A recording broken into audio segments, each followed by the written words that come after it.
Welcome to Fiery Discourse, your podcast and media featuring dragonesses, female dinosaurs, and other similar saurians and scalies. I'm your host, Ludmillanon, and with me are my co-hosts, Angron, Mathmachine, the Shark, and Striker, and our special guest today is Jay Brandsetter from the podcast I'm From the Internet. Today is our 151st episode, and we're discussing the 1997 webcomic Boston and Shaun. So, let's get things started. Now, webcomics have existed pretty much since the dawn of the internet, and we're talking about both a particularly old one and a particularly interesting one today. But before that, go ahead, Angron. Yeah, first of all, press X to Shaun! If you get the reference, then you get the reference.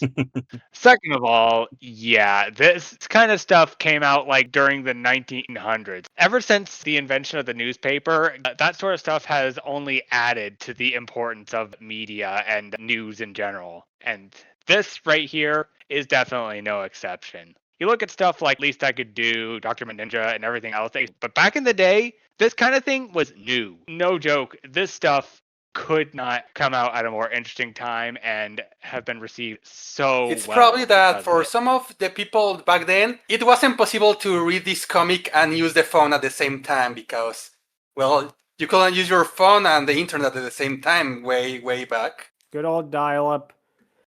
Yep. The webcomic we're going to be talking about today is called Boston and Shaun, which was written and drawn by a user known only as Sean Reveal. And right off the bat, we're going to let you know, this episode is going to be a little bit different from the usual ones, because with this webcomic, there is no arching over narrative or storyline. The style and the setting of the webcomic changed several times, and most importantly, due to link rot and other archival issues, we could not find the full run of the webcomic. So this is going to be a bit more like an archaeological dig compared to our usual podcast review, but it should be interesting to talk about. Oh, go ahead, Angron.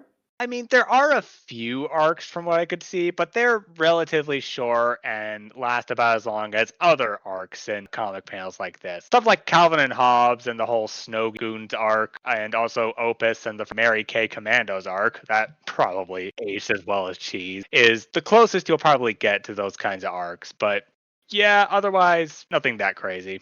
Go ahead, Jay.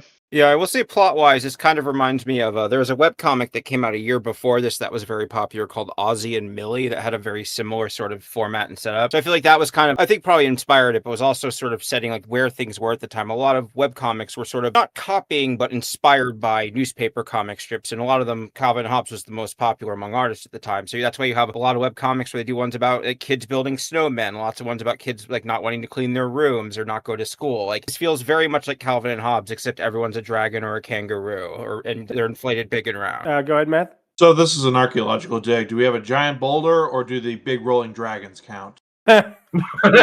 Nice. Yeah.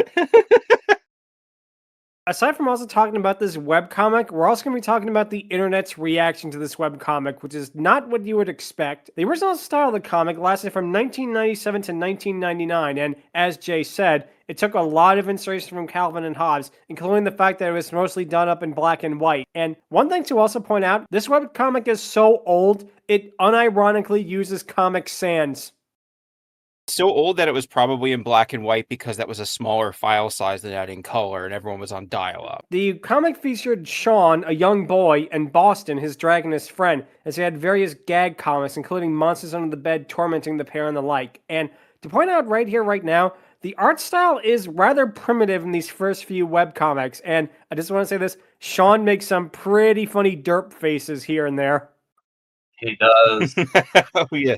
Dot eyes, kind of like Little Orphan Annie in that, and combined with the size of the mouths, it can lead to some pretty funny panels, not gonna lie. But for 1999, and the fact this was done up in MS Paint, this is pretty impressive.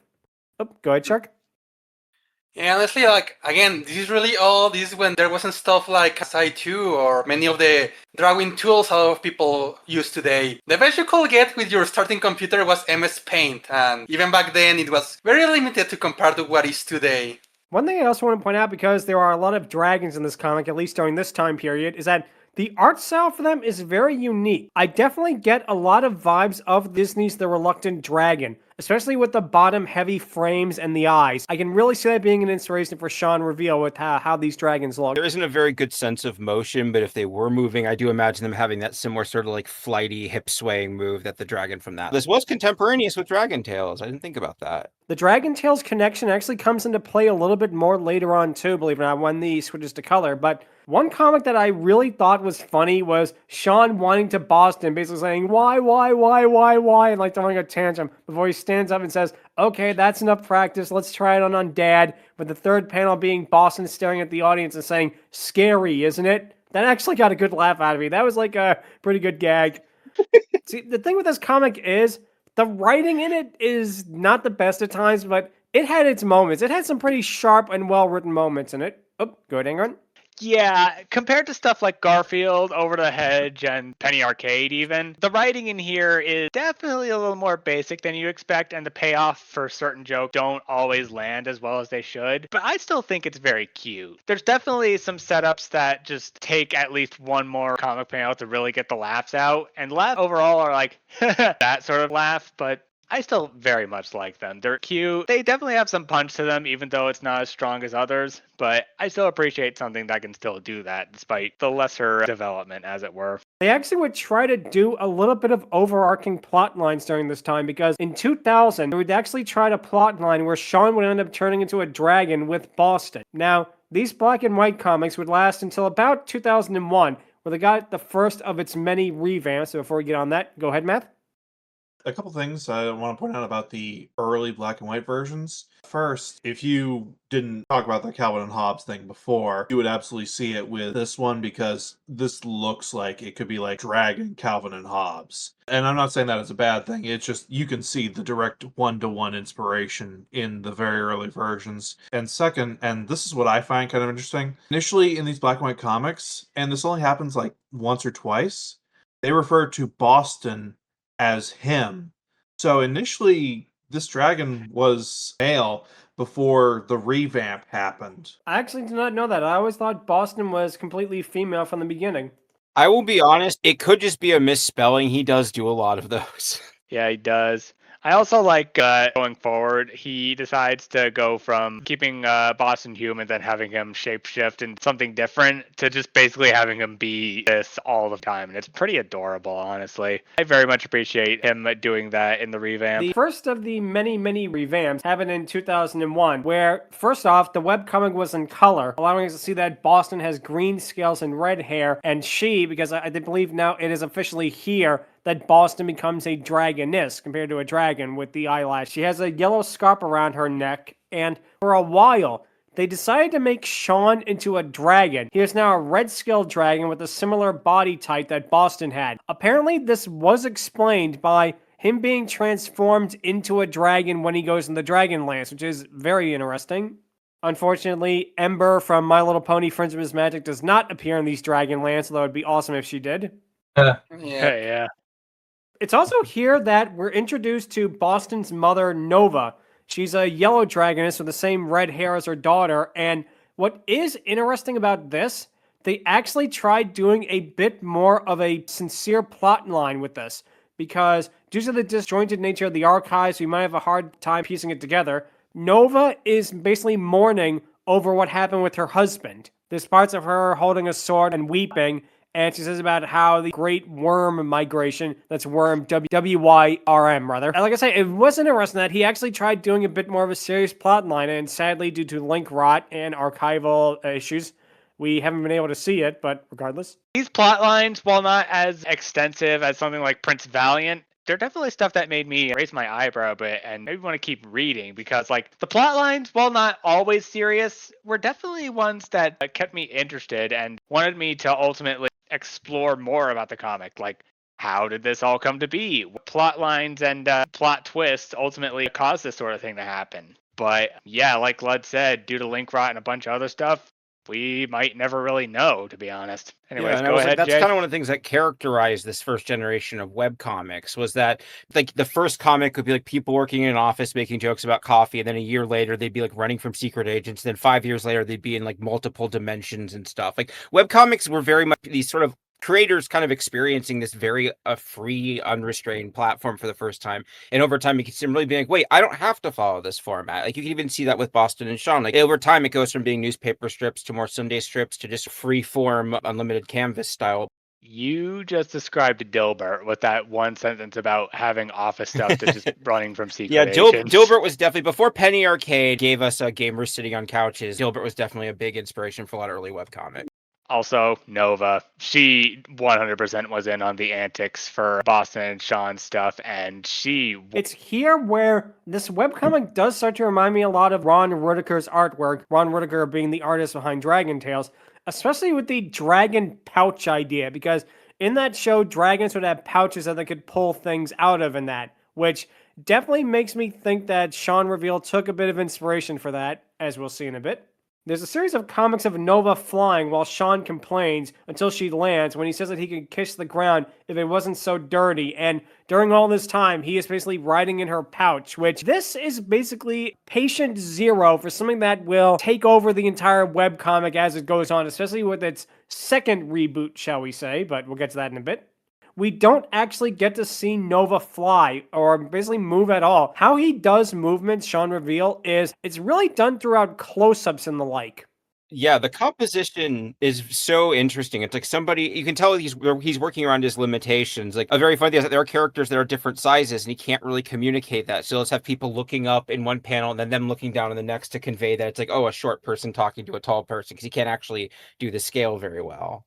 I was gonna comment something similar, like, oh, maybe it's because, again, drawing back then was hard, so drawing a complete full character in just one square of that size would have been difficult, so might as well, quote-unquote, cheat as much as you can, so as long as you give the idea of what's happening, that should be enough. Gotta love those early 2000s limitations. But we still got stuff like this, so it wasn't all bad. I'm not knocking this webcomic at all. I think, again, for the fact that this guy was a one-man production, it is really impressive just how frequently and how well he was able to do this. Nova then points out that there is a far distance between her pouch and the ground as he falls out of it. Then get another mini plot line of Sean being dazed after falling out of the pouch, as both Boston and Nova wonder what to do. Now, of course, pouching is something that has been a lot of work. You know, you could say like Winnie the Pooh and that, but I think where this really reminds me of, I don't know if this might have been an inspiration for Sean Reveal because it was big, early 2000s internet and all. This reminds me a lot of the one Pokemon episode with the Wild Boy and the Kangaskhan. Oh, I remember that. I loved that Just episode. the way it's drawn, like with the close-ups and that. It really does seem like it's partially taken from that episode. Go ahead, Angron. Now all we need is Misty bonking someone on the head and dragging him away when, yeah, you know.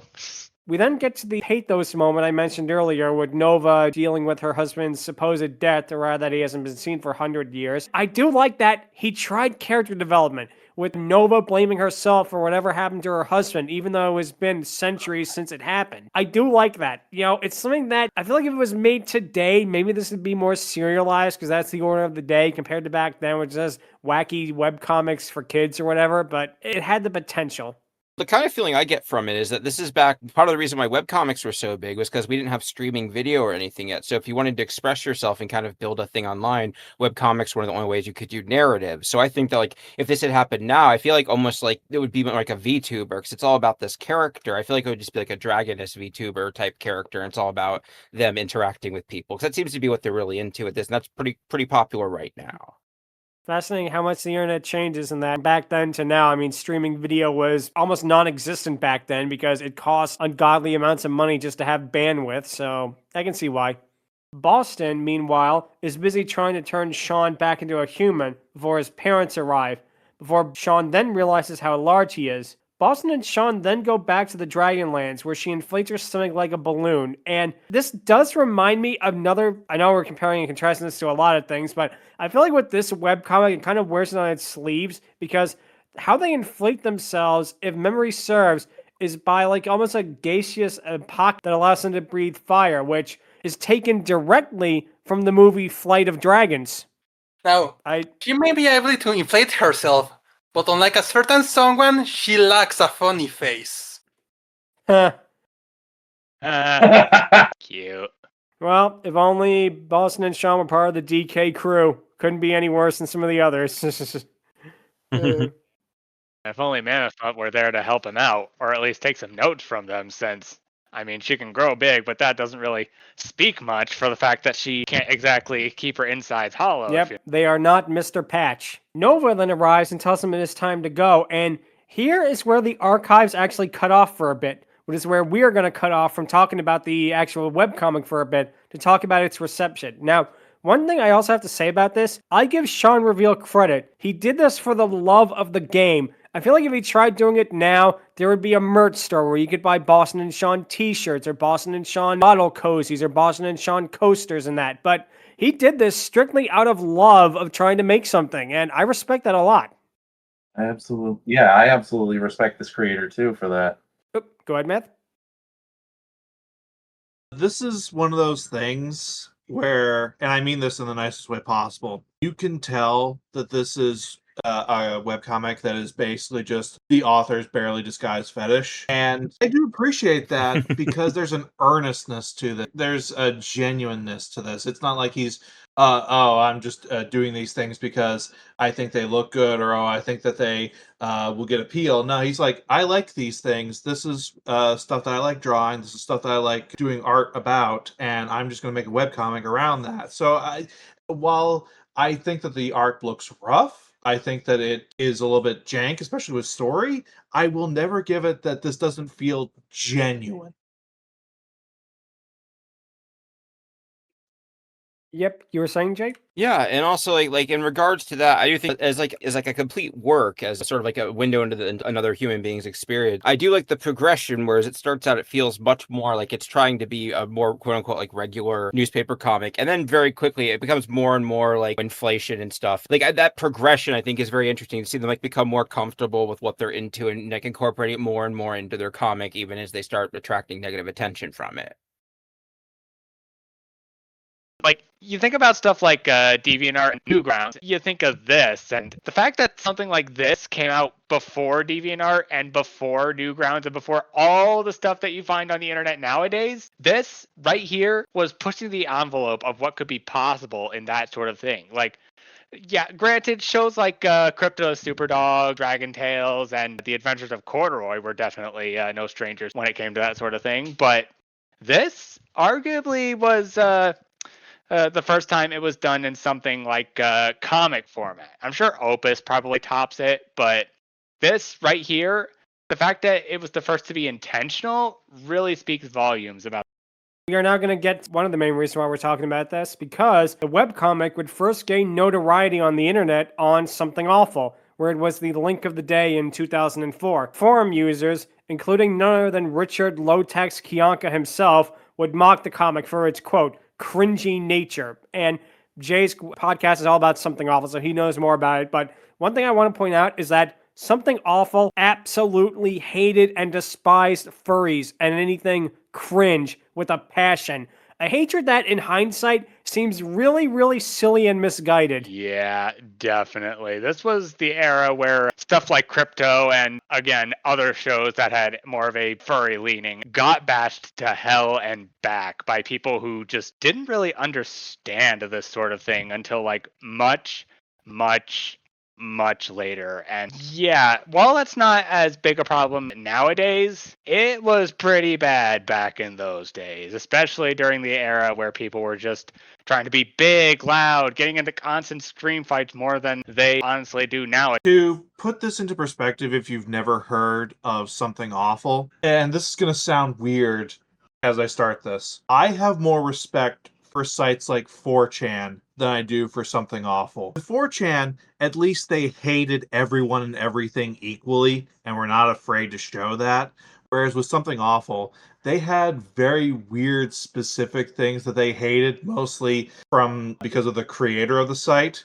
They went to a vitriolic level that even 4chan would be ashamed of.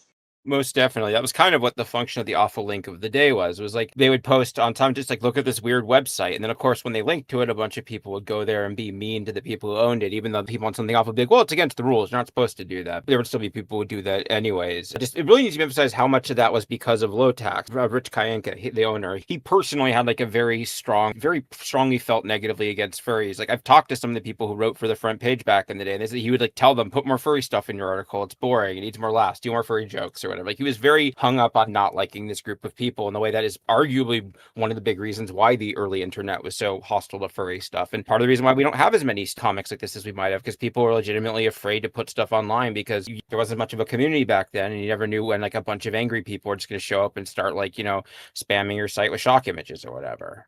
What's interesting for us is that it would then get a much more detailed article later that year, detailing how it is, quote, the only good webcomic, before it starts using many backhanded compliments like comparing Shaun Reveal mockingly to Ernest Hemingway. Before the commentary gets really interesting, and I have a little bit of highlights of the commentary for this, which is, and these are direct quotes from the article, the joke in this one, as in many of these early comics, is so appallingly bad that it barely qualifies as a joke to anyone not reading highlights for kids while huffing model glue and paint fumes. Grade A douchebag. Reveal has absinthe-drenched febile scribbling, which that's a real nice reference because absinthe was the drink was partially responsible for driving Vincent van Gogh mad. Another fun one is this comparison to the webcomic where, and this again is a direct quote from this Something Awful article, it's like being tied to a chair for 8 days straight without human contact. Then your abductor comes in and cheerfully tells you that he's breaking a lead pipe off in your ass tomorrow, which, okay, that's a real nice comparison right there. I will say, they used to call Absinthe the Green Lady, which sounds like a dragoness. Kind of does in a way.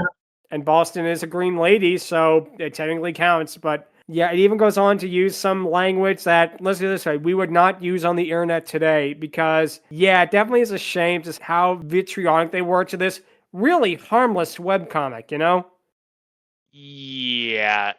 Yeah, let's just say that if you were to say that kind of stuff nowadays, and if you weren't South Park, you would absolutely be canceled before you even walked out the door. This article is actually helpful to us because it actually helped fill in some of the gaps of the webcomic that we could not be able to find. Apparently there was a plot line where Boston became stuck in Shaun's wall, and obviously I know what was going to happen. The Ed boys were going to appear on the other half of the wall, and they were going to tell Shaun bedtime stories. Oh no. Oh my gosh. Hey Ed, did you tell that kid bedtime stories with his dragon? You bet your sweet Peppy I did. Apparently, at one point, the art actually became a bit more abstract as well, as there's one comic where Nova is looking out at a city landscape with a bunch of geometric shapes floating in the air, which I have no idea what that's supposed to be. Maybe with the archive, we could piece it together, but this is why it's kind of like an archaeological dig here, because we had kind of pieced together what this webcomic was about. What is also interesting is that Shaun Reveal's reaction, or lack of reaction, because if he had a bad reaction to it, it has not been archived, and it did not stop him because he pretty much just kept on chugging along. It is here where we actually get to the second reboot of the comic, which is a lot more interesting than the first one, because number one is that these gag webcomics are nowhere to be found on the reboot's archived webpage. So obviously, I believe Shaun thought that everything that was before the reboot was not good. So basically, he started off scratch. He pretty much started from square one. Number two is that Shaun, as well as the rest of his family, are now depicted as bottom-heavy kangaroos, which is done with zero explanation. Still thought that was funny, and it's just like out of nowhere, like, what the heck? Yeah, it went from Shaun becoming a dragon a la Ludmilla to just all of a sudden, kangaroos and dragons living together. But unlike cats and dogs and Ghostbusters, this doesn't exactly result in mass hysteria. If anything, it's practically normal, which... They probably went through the same operation Eustace and Courage did in that one episode. Perfect. Anyway, go ahead, Jay. I was going to say, this is kind of funny because like, the core concept originally was that it's a boy who has a dragon, which is a fantastic concept. And now everyone's a furry, so she's just like another Scaly. Like, at this point, they're just roommates, basically. Nice. It's like Henry's World, where Henry literally wished for a dragon as his first wish, which, A, if you've seen that episode, absolutely base, and B, we all kind of wished for that back in I couldn't help but think the entire time, well, this is my life now. Yeah.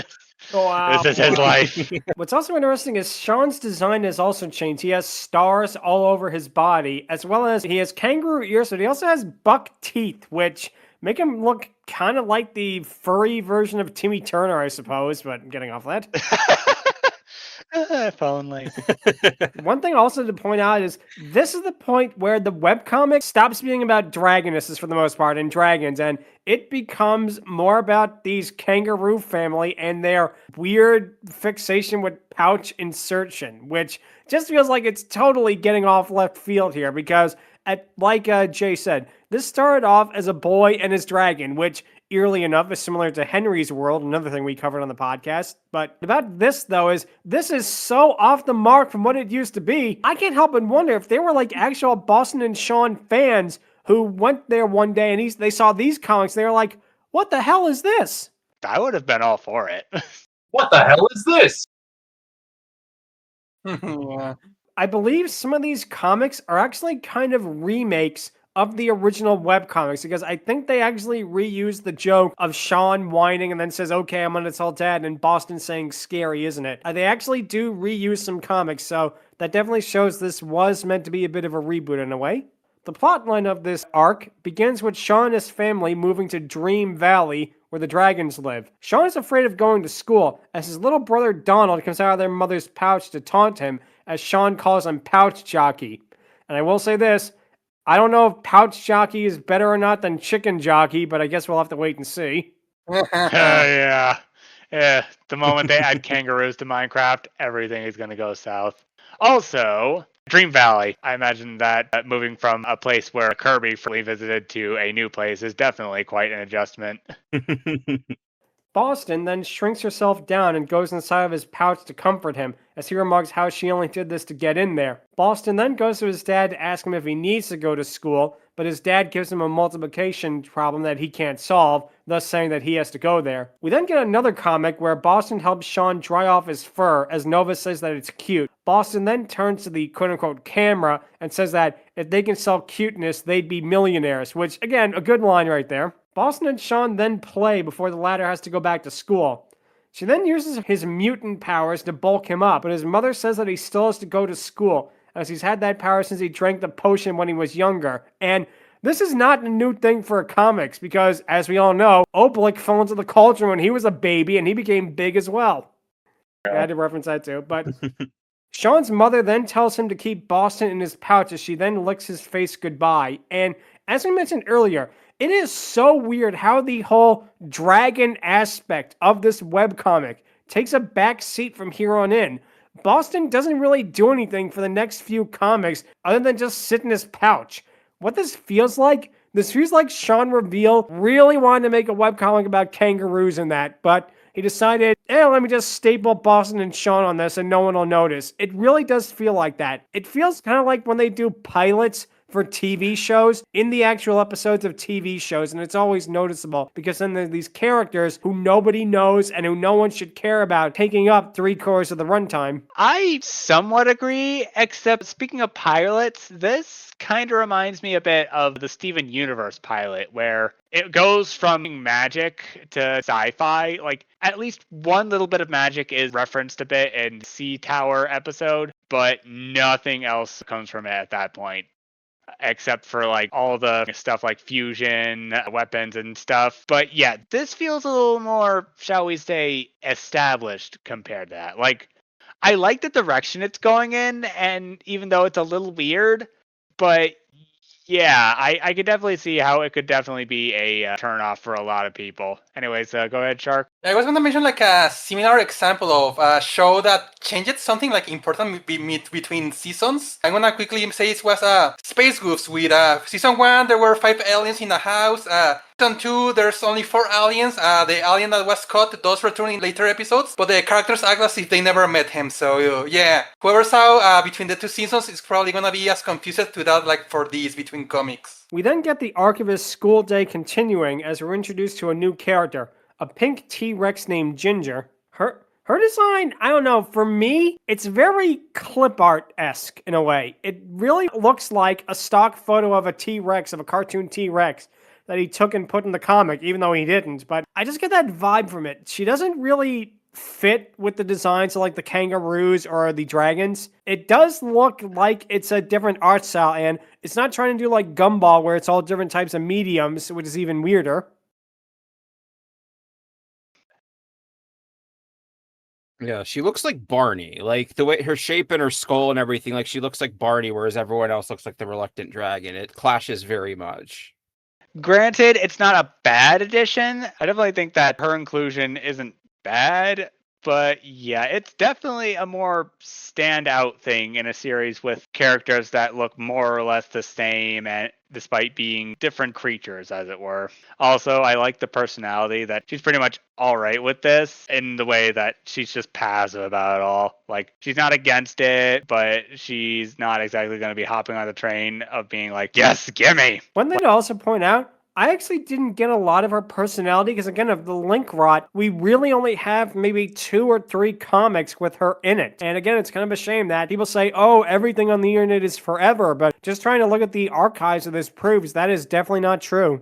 Yeah, it sucks because, like, I tried in one of the other websites that was on Archive that had Boston and Shaun's actual comic. It was hard trying to find most of them because it was either blank or it just ultimately said this source does not exist, which is such a shame because, like, yeah, you look at other stuff like the Minoan language from Crete or Tablet of Gilgamesh, and you'd think like something like this would ultimately be a little more preserved and like cared for, especially in a day and age where that's what we're trying to do, piece together the past and like preserve it as much as we can. But no, it just doesn't happen. And it's really kind of depressing because I definitely want to go back and read more of this comic, but we can't. Ginger then has him help get Alex, a raccoon, out of the playground. They do this by using a scary face drawn on a piece of paper, and it works, but what would have worked better is if instead he used a floating shopping list. Nice. We also have to have one SpongeBob reference per episode, and we just crossed that line, so that's good. Anyway, go ahead, Matt. Yeah, one thing that you notice from Ginger and this raccoon dude is that Shaun is much better at drawing the characters that he draws all the time than brand new ones. And I guess this is just something that he's used to his own characters, and he's trying to do the webcomic thing of, oh, I'm trying to introduce a wider cast, or I'm trying to introduce more day-to-day characters, and they do not look as good as the stuff that he is used to drawing. I don't mean that meanly or dismissively, just more of an observation to him, and I think that his comfort zone is his own familiarity. From here on in, we don't really get too many new characters introduced, or at least new species, which makes the inclusion of these two even stranger in a way. Again, we're not knocking this guy or whatever, we're just pointing it out. But we then get another comic of Shaun being happy to leave school, but Boston then reminds her he'll be there tomorrow, causing him to snap at her to tell her not to put such nasty thoughts in his head. Other comics include Shaun wondering what he's going to be in the workforce, as Boston is much more realistic about things. And another one that feels like it's trying to go back to the Calvin and Hobbes vibe. After all of the inflation and pouch insertion of the webcomic, definitely is interesting. It's actually trying to go back to it. One comic that did actually make me laugh was Shaun preparing to shoot Boston with a water gun, only for her to squirt him with an extremely large amount of water that she could use with her powers. Now, if Sisu was there, he would have gotten totally drenched, but still, it was a cute comic. Yeah. Boston, use water gun. It's super effective. We also get, like I say, another webcomic that really legitimately made me laugh. I think this is the funniest comic he ever wrote. Shaun and his father are talking. Try to think school is a job. Shaun, so when do I get paid? Then we have a beat panel, and then Shaun's father says, go upstairs and play while I try to think of an answer. Which, I'm sorry, that is legitimately funny right there. That's a cute line. That is. Yeah, I could see Calvin's dad saying that, yeah. He had a knack for writing Shaun Reveal in times. I feel like if he could find a way to take the fetish part of it and maybe mold it into the actual webcomic portion of it, integrate it better, it probably would have been a better webcomic. Not saying it's a bad one, but you definitely can notice a little bit of things here and Yeah, there. just a little bit though. For the most part, all of this feels relatively natural. Like he's establishing like all of this stuff, like the T-Rex and raccoon and everything. It's all normal and it all is just part of Sean's life. But ultimately, streaming it together is a little tricky. But I feel it meshes well enough together that it's not too bad. We then would also get other subplots. For example, Sean's father trying to shovel the driveway, which, from what I can tell from the archives, there might have been a little bit of a scheduling slip because this lasted from January and the final one ended in March. Now, whether there was a joke of how long it took Sean's father to do it, that would have been a good one. But it feels like at the time, this is around like 2005, 2006, it started updating a lot more sporadically, which, considering this started in 1997, the fact he was still at it nearly 8 years later is definitely a big thing to commend there. We also seem to finally get a Boston subplot after a while of her learning how to breathe fire, but unfortunately, due to link rot, we can't really see it. But it is interesting how he actually tried to do more with the dragons. I give him credit for that it seems like maybe he was getting feedback on it. Again, I don't know if they were like guest books or comment sections on his website or whatever, but it seems like he was getting feedback and he was actually legitimately listening to it. Yeah, like especially in this much meaner internet, you had to have a pretty thick skin to put yourself out like that for so long. And especially like a lot of people, that's one of the sad things about the old internet is a lot of weird stuff like this just got taken down without any backup because they got made fun of or bullied off the internet. And again, like you mentioned earlier, but it is a great irony that the people who made fun of them a lot of times wind up being the things that people like us can use to sort of find these backups and try and fill in the gaps. So it's almost kind of poetic in a way. Like they ruined a thing I like, but I can still use them to preserve it a little. Even to this day, people who like were able to toughen up and rough out that kind of stuff in the past are honestly still going to this day because stuff like this definitely deserves to be preserved and acknowledged as pretty impressive takes on things. As far as we're concerned, stuff like this, people like this were pioneers of the early 2000s. You think of stuff like Penny Arcade, Opus, and everything else, and you ultimately just think to yourself, those were definitely of the time. But then you see stuff like this where you think it'd be pretty much the same. For the most part, the more you keep looking into it, the more you actually kind of want to see where it goes.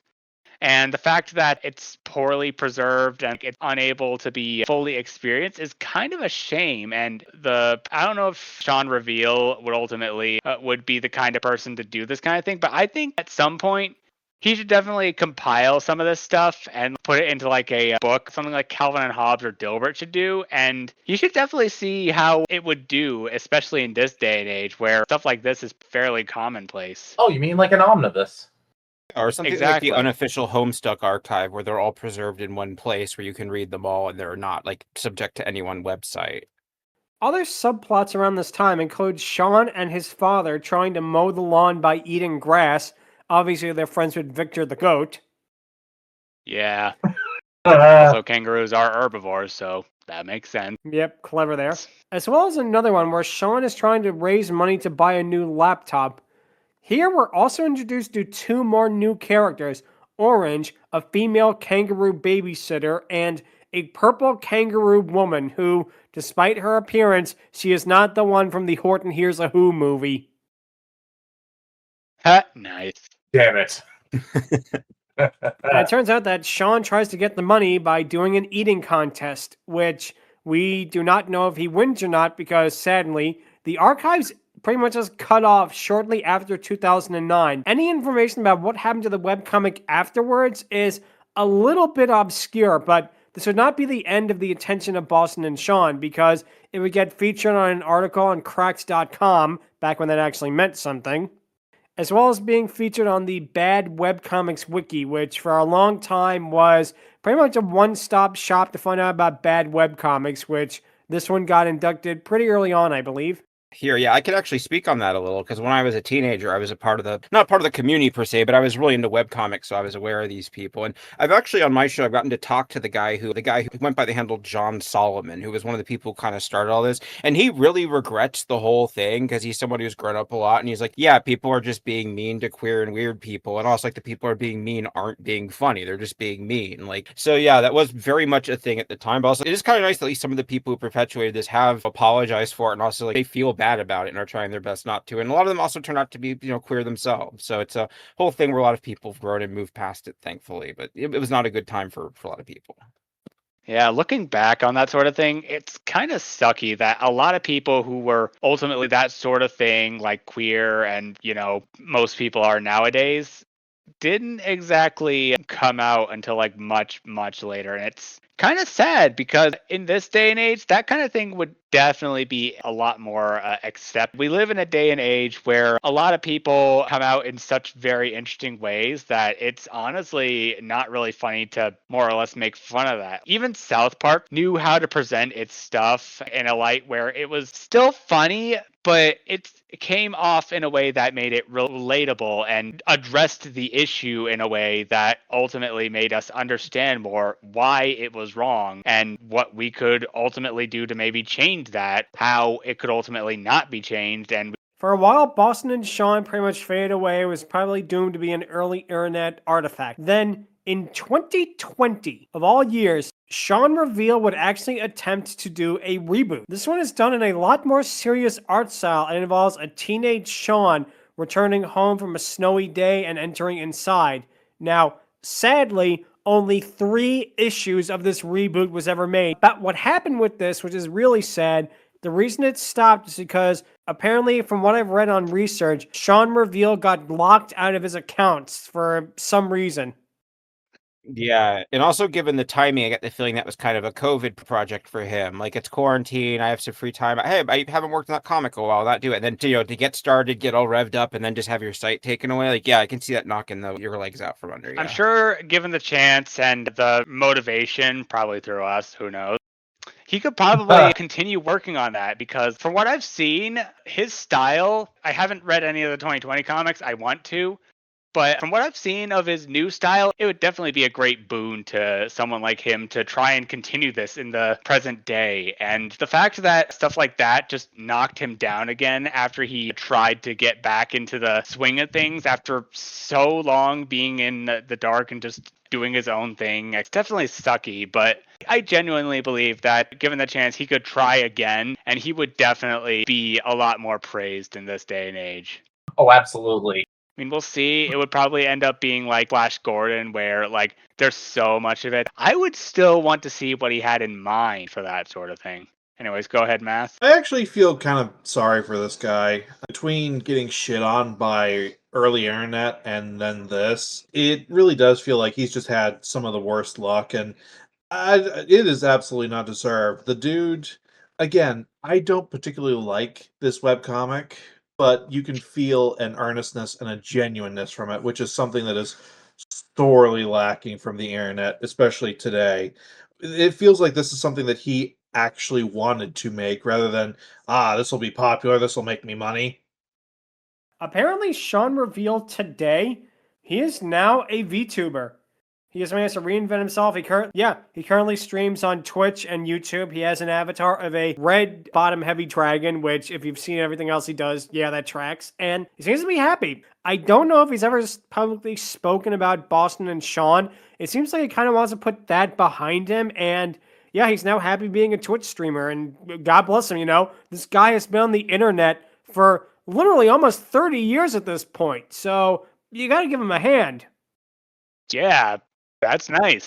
You know what? More power to him. Yeah, I noticed he's gotten really into VR chat over the past couple of years. Like he made like an Earthbound map in it and has his characters in it. Like he's still trying new things and exploring, and I appreciate that. Like, yeah, we might not get more Boston and Shaun, but the fact that they're out there creating and being their own selves and seem to have a much better understanding of who they are now and what they're into is like it is very nice. It makes me happy that, especially with how rough they were treated earlier, at least now they seem to have found some kind of a corner where they can do their thing in peace. I personally feel, for at least with me, I feel like I have so much respect for this guy. The webcomic, yeah, we made fun of it. Yeah, is it the best webcomic ever? Definitely not. But the guy worked in it basically on and off for 23 years, which is a lot to commend. And in another life, I could easily see this being like another Phoebe and her unicorn / Heavenly Nostrils kind of situation, where it started off as a webcomic and then got national distribution. Yeah, definitely. Probably would have gotten rid of some of the fetishy stuff in it, but regardless. Who are we kidding? We absolutely love that kind of stuff. Yep, the name of the server and some of us Also, I was going to say, oh wow, furry webcomics and YouTube Let's Play, they connect more often than you think. Yeah, Let's Plays of Same. VTubers are kind of the modern version of He's also webcomics. talking about Two Kinds, which is a webcomic featuring Dragonesses that is made by Markiplier's brother, and it's one we're going to talk about in the podcast in the future. Going to be a lot of fun to talk about that. I'm looking forward to that. I've been wanting to read Two Kinds for a while.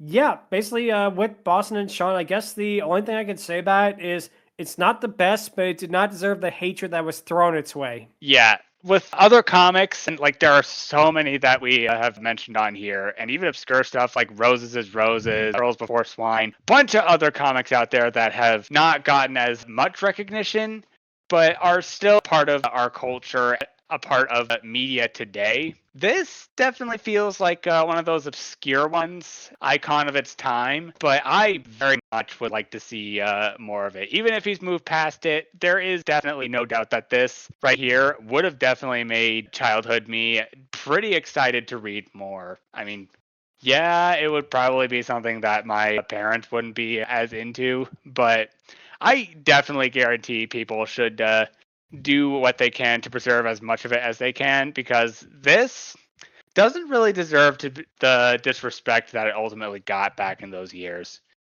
for pretty ridiculous reasons as well. Like, good lordy, that guy really did not deserve to freaking do that to a comic like this. Not perfect, not the point. Yeah, and that's kind of reasons I'm glad that this show exists. Like, yeah, this is very much pushing against the type of internet that, made it harder for stuff like Boston and Shaun to exist. Like, I'm glad that podcasts like this exist and that people who are, the people who are doing stuff like this now, we're more open and honest and can talk about it. It's really cool. That's also going to kind of lead to the question of the week, which is, what are the first web comics that you remember reading?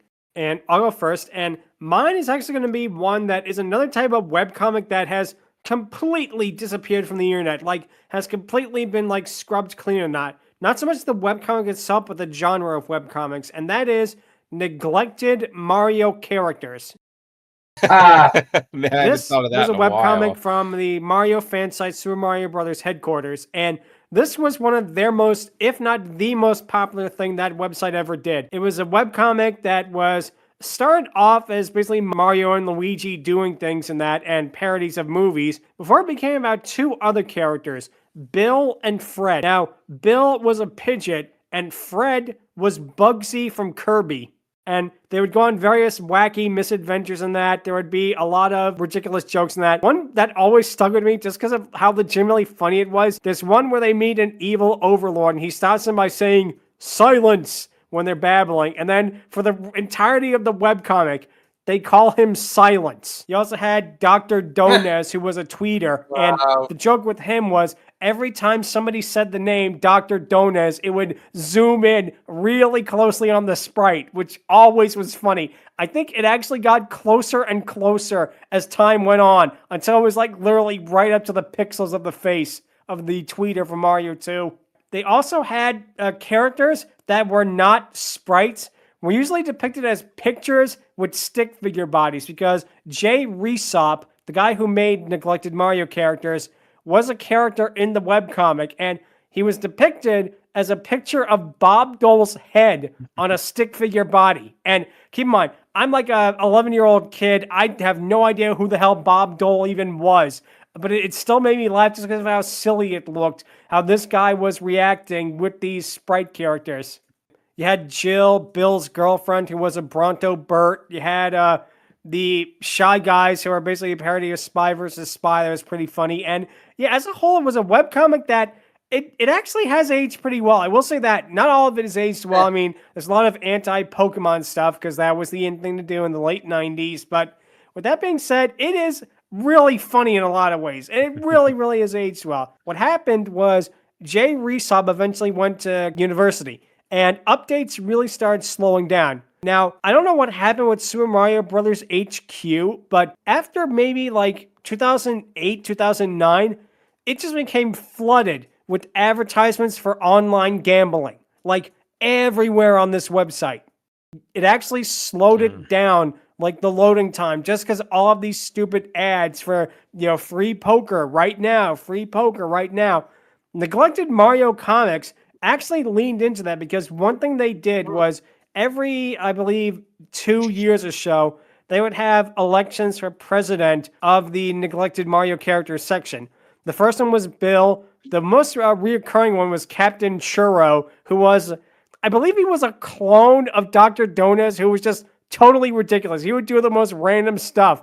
Like, I remember his catchphrase was, I am Captain Churro. I fight for, instead of like, truth, justice, and the American way, it was always like two random adjectives. And the third thing was, and a tall glass of some kind of liquid. After that, the third and longest running, of course, president was a poker machine, which is pretty much just Jay Resop basically digging at the website for flooding it with ads. Collected Mario characters did eventually get an official ending. Not from Jay Resop, but endorsed by him. Like, years after anyone had even thought about Neglected Mario characters, it actually got a big finale ending in I think like 2014, 2015, something like that. But the fact that they actually came back to wrap up this whole comic series in a nice little bow, it really, really is a nice thing. And I haven't even mentioned some of the really funny stuff, like the time they went to the Forest of Illusion and Fred thought Bill was a giant bag of potato chips and stuff like that, which this comic really was funny. I'm sorry. I got to see if there's the archive anywhere because, man, this was a really, really great one. And as a kid who really just loved Mario and Nintendo and that, it was funny. I'm sorry. It really was well written, but that's going to be my choice. It's going to be Neglected Mario characters from the Super Mario Brothers headquarters. Let's see, Angron, what would your pick be? Oh, there are quite a lot of comics that I personally remember seeing a lot back in the early 2000s when I was still a kid. And there are some that I discovered nowadays as well. Like Sabrina Online apparently was a thing back in the day that I didn't know about because reasons. There's Kevin and Kel apparently, but we're not going to talk about those comics. Instead, we're going to be talking about stuff that predated those for the most part. Stuff like VG Cats, stuff like Dominic Deegan, stuff like PvP, stuff like Least I Could Do and Penny Arcade. However, on the topic of misused and underused from video games, how many of you are familiar with a certain mini comic known as 8-Bit Theater? That was legendary. That was legendary. Sounds familiar. It pretty much does the same thing as underused Mario characters and whatnot, but it's basically Final Fantasy characters going up against pretty much all of the enemies from Final Fantasy, but they do it in just such a satirical way. They're like discussing, hey, should we do this thing a certain way to this dragon? Like, I don't know, why would you want to do that? I mean, well, because it would be a lot smarter, and the dragon just eventually just smushes them after a while because they're taking too long. Like, I don't remember the specific details of that comic, but it was so funny.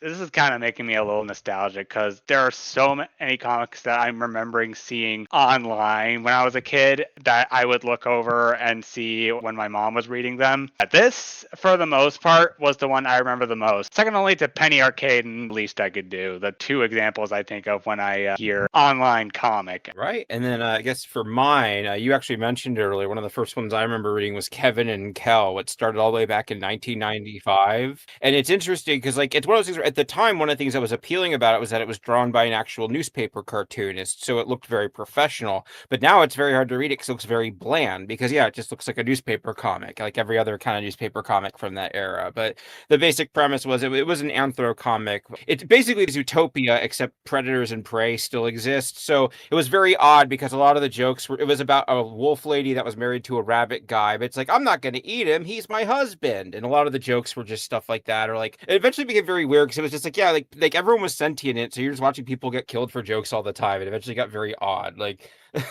Sounds really interesting. Like I say, I don't recall that one per se. I do remember 8-Bit Theater, and that one was really, really a funny one. Like I say, it definitely cemented a lot of the personality types of Final Fantasy, the original games, in a lot of people's heads, mine included. So, let's see. Math, what would your pick be? So, because I'm old man math, I'm going way back about the time that Boston and Shaun was made as well. This is probably not very well known today because it's been effectively dead for over a decade. But if you're old enough, you might know, especially as I'm starting to describe this. So, young Math was very much into anime, as old Math is as well. And young Math had access to the internet, so young Math was like, oh, hey, I wonder if there's any sort of anime stuff on the internet. And I found a webcomic called Mega Tokyo. So what this is basically this a couple of comic artists, because of the burgeoning internet, just decided to put a comic that they had an idea for onto the internet, and it ended up getting published by Dark Horse. It starts out these two schmucks just having stupid sitcom style things happen to them for about 20 issues, and then they travel to Tokyo, hence the Mega Tokyo thing, and it gets, I don't want to use the term serious because that would imply that this is actually good writing. They try for the I am 5 and this is very deep level serious. It doesn't work very well, especially as one of the creators ended up leaving because the creator that wanted to take it into the more serious route ended up taking full control and ousting the other guy, but the other guy was just like, this isn't what I want to do anymore, I'm out. So it goes really off the rails, especially because the one creator who remained, the main character is kind of seen as a self-insert for him, so it goes very, well, stupid to put it bluntly, and it's not great by any measure, but it is a fascinating look into the late 90s, early 2000s era of the internet. It's a Western-made webcomic, but it looks like anime. Sounds, like I say, interesting. And again, it's always interesting when something like that happens with the webcomic or really any kind of franchise, when it starts off so like jovial and then just instantly tries to pivot into going dark. You really don't think that would work. And in this case, it sounds like it didn't, as usual. I mean, to tell you how just out of place it is, with the tones that don't mesh together. One of the recurring characters is used as the goofy side character's conscience, Boo, as in Baldur's Gate Minsk, his pet Boo. Well, one of the earliest internet memories I have, well, there were of course a lot of comics, but were when like a one-shot thing, like, oh, this artist just made this one comic and never again. It will take a while until I find an actual like a recurring comic, and that one will be. Anyone's familiar with Awkward Zombie? Yeah, they did a lot of good comics. Yeah, so basically the best way I could describe her is she kind of make jokes in the sense of a brawl in the family, that she will make comics about video games and make jokes regarding the gameplay or the characters making, well, stupid stuff. Like, the very first comic is basically Roy and Link in Melee playing the coin battle mode and realizing that when they get hit, they get money, so they basically start beating each other up because they're going to be rich, but then you see they're in a very bad shape, for example. Or they have other stuff like one of Metroid Prime where the space pirates are chasing Samus, who escapes in an ice beam door, and when they try to chase it, they point out, hey, how comes our own base has doors Samus can use but we can't? Why did we do this? And like many Zelda, like there's a Minish Cap one that, you're in the ice dungeon and Link's like, oh, we're going to find Fire Rod because of course, but they just find a lantern and Link is like, well, this is lame and all of that. So it's more or less that type of humor that, we basically point out like certain things with video game logic doesn't work, or if video game characters were aware of the rules, they will absolutely try to break them or other like that. Other stuff like, even of course Pokemon, like, how come a smart squirrel can take you through the ocean? Of course you're kinda gonna die in real life, or if the real logic were applied. Stuff like that. And she's still going. Every Monday she uploads a comic. So this is an artist that still does what she likes to do. I'm looking at some of these comics, and man, they are really well written. It's not like typical plot hole ding like you would get in some nowadays. It really feels like it was made more out of a labor of love than anything else.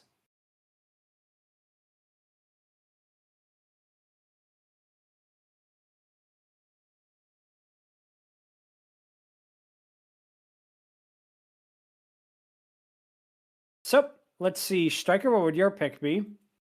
Unfortunately, I never read a bunch of comics while I was a kid, especially since I wasn't allowed to use the computer alone most of the time. What happened was that my first comic was shared to me from a friend. It was Control-Alt-Delete. Oh boy. It's the infamous one. I'm at a loss to think of what that comic could possibly be. Yeah, I'm at a loss for it too. Played. A friend of mine started, like, at one point when I first started talking with them, we were talking about a bunch of webcomics since they were so fond of them. One of them was obviously Control-Alt-Delete. A couple of others were like Over the Hedge. I remember there was this one Mega Man comic that they talked about with me. It was a Mega Man parody. Like, I forgot what it was called, but I know it was like they made Mega Man extremely dumb. Ooh, but it kind of reminds me a little bit of Bob and George.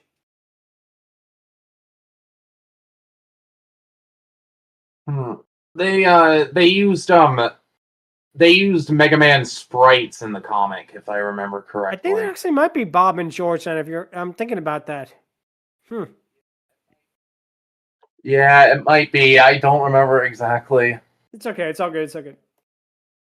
But yeah, the first one that I remember the most was Control-Alt-Delete, and oh boy, I found out they made a cartoon based on it, and it was terrible. Yeah, Control-Alt-Delete. Yeah.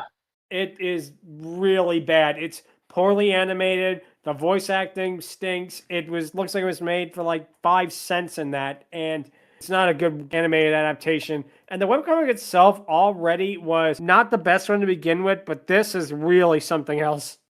Yeah, that's what I'm gonna have to answer the question with is Control-Alt-Delete. Now it is time for the patent-pending Dragoness Scale, where we rank the Dragoness character, or in this case, Dragonesses, where we are going to rank both Boston and Nova.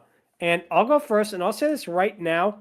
It is kind of interesting just how we are going to rank these characters, because again, part of the issue is that we don't have a full picture of these characters. Like, for example, did they go through character development? What happened with them in between the reboot and the original? Sort of things like that. And with that being said, this is based on both what little we get of the personality and the aesthetics. I'm actually going to give them a higher score than I thought I would, which is I'm going to give them combined an 8 out of 10. They're both going to get the same score out of me, 8 out of 10, because I do like the designs. They have like a really good reluctant dragon/Dragon Tales vibe to them, but at the same time, Reveal is not just ripping off the art style. He's doing something else with it, and I like that, especially with the eyes and that and the snouts. It's a Dragoness design that I have not really seen anywhere else on the internet, and I am impressed by that. Like, you can definitely tell, like, despite everything, this guy had a vision, and he really tried making it. As for the characterization, I feel like pre-2005, they actually were better because they actually did things. Now, post-2005, what happened, obviously, was that Reveal probably wanted to fit more of his kangaroo aspect in it, which, nothing wrong, all power to him, but it did mean that the Dragonesses had to take a little bit of a back seat. If I was to rank them individually, the 2005 versions would probably end up getting a 6 out of 10, but since we're ranking them as a whole in the entirety of the webcomic's existence, I am going to give them an 8 out of 10 just because they are really creative, they're really unique, and that, again, this had potential. The writing was there. It was legitimately sharp at times, and the fact they actually tried getting a little more serious at times, it did feel out of place. It did feel like maybe he could have fit this in a little bit better, if not for something awful and whatnot. But with that being said, I'm definitely going to give both of them an 8 out of 10. So, Angron, what would you give them? Yeah, I'm kind of going to do the same. Like, yeah, the fact that preservation of this being semi-non-existent didn't exactly help, but from what we got, I very much enjoy it. Boston as a character definitely feels one of those interesting childhood friend who is like having a better childhood for the most part than Shaun is, but some of that infectious personality rubs off on Shaun, and it clearly shows, and I do like that. And even Boston's family is in on this. Like, Luna being okay with the fact that her own daughter is doing all this zany stuff with her son is honestly more hilarious. I mean, there's also Angel too. She doesn't get too much as well, but she's pretty nice. She's in on the joke as well, and she appreciates it for the most part. With that all being said, Austin and her mom are definitely getting an 8 out of 10, kind of bordering on 9. but that's just me. And even though it's not going to be on the ranking system, Angel is going to get a 7 out of 10 from me regardless. Let's see. Matt, what would your votes be? So, as I said, I don't particularly like this webcomic. I appreciate it, but I don't like it, if you understand what that means. Especially the early versions of it, the art style is very rough and crude, and it's kind of hard to read and just look at. He does get better as it goes on, so kudos to him for that. And the designs I do like as they evolve, which is why Nova is getting a lower rating, because she is barely in what's salvaged of the webcomic. Her design is from the rougher eras. You barely ever see her in the newer one. So because of that and because of how little that she's in the webcomic, I'm going, it's like a 5 bordering on a 6. Because of how earnest this is and because of how genuine and how I'm trying to be nice to this, I think I will go with a 6, because this is one of those things where it's a guy putting something out and trying to be real about it rather than a commercial product. So that lends to being more forgiving for it. Boston, on the other hand, because she's in the whole thing and you see the evolution of the character from beginning to end, and she's basically the same throughout it, which works if you like these kind of snarky, jokey characters. Very much the Calvin and Hobbes comparison works for her. She's more of the kid, I believe that was Calvin, than the Tiger Hobbes, which is an odd dynamic, but interesting in this, that she is the jokey one and Shaun is sort of the straight man more than anything else. I think that I'll go with an 8 as well with you guys, because while I still don't love the design, the significant improvement and how consistent her character is pretty impressive for just a guy doing a webcomic just for fun. It feels like a lot of what's chopped out of the archives is stuff related to Nova, which, again, is a shame because it means that she'd probably get a higher score overall, but unfortunately we don't have access to it. Let's see, Shark, what would you give them? Yeah, this one is tricky because, as we have commented, we didn't get the whole comic, so there's absolutely missing pieces of these characters. We did not get the full pictures of them. And for what little we got, I mean, it's fine. Kind of a shame that, as we also said, after a certain point, the comic becomes less about the dragons and all of that. But for what little we get, it's fine. The design is okay. I get it. Early internet, they were limited on how they could drag her. And maybe it's kind of clear the type of girls the artists like it, but still, I can appreciate why they went for what we got, what we were able to find. But at the same time, it's not much. So I don't know. For both Boston and her mother, I think I'm gonna go with a 7 out of 10 as well. You know what? I have to agree. I found this comic very charming, actually, until I got later into it, and it felt like it started getting sus. But still, this comic was fun, and I really enjoyed it. Unfortunate that a good chunk of it is missing. Yeah, I have to agree. 8 out of 10 for both of them. Nice, nice. So, I understand why. And last but certainly not least is our special guest of the episode. Jay, what would you give them?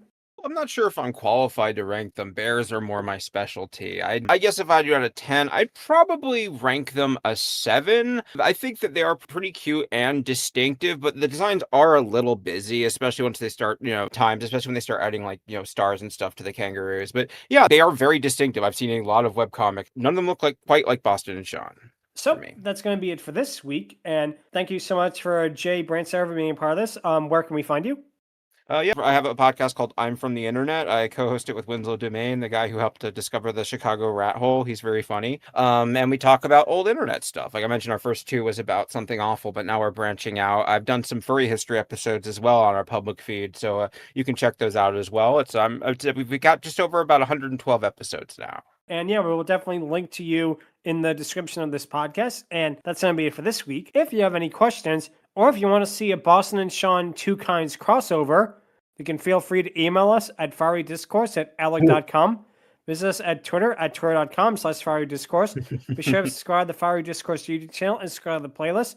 Like and hit the bell icon. Leave a comment. Any all comments are appreciated. Also, one of our co-hosts, Lucky Evie, is looking to move to a group home in the UK that will also be in the description. Any all help for that will be appreciated. Next week, we're going to be talking about the 2025 movie Jurassic World Rebirth as our final episode of 2025. Oh boy. Oh boy. Well, you knew it was coming, and it's best to probably just rip off this Band-Aid right now than I deal with repeat, it for do we later. have to? But that'll be the final episode of 2025. And until then, thank you guys so much for watching. Take care, and happy holidays. Yeah. Happy holidays. Happy holidays. Yep. Peace out. Happy holidays. Happy Thank you holidays. so much, and see you all next week.